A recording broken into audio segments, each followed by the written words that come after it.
Hola, ¿cómo están? ¿Sabías por qué el taladro tiene esta forma así? ¿No? Ahí lo vamos a ver.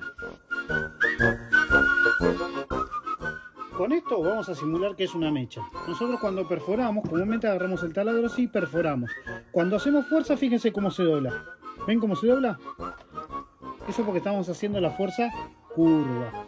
Entonces, esta forma que tiene acá es para agarrar el taladro así. ¿Sí? El taladro se agarra así. Entonces, cuando hacemos fuerza sobre el mismo eje. ¿Ven?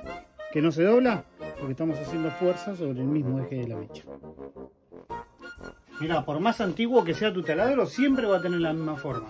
¿Sí? Andá y revisalo. Este fue otro Focus Tip.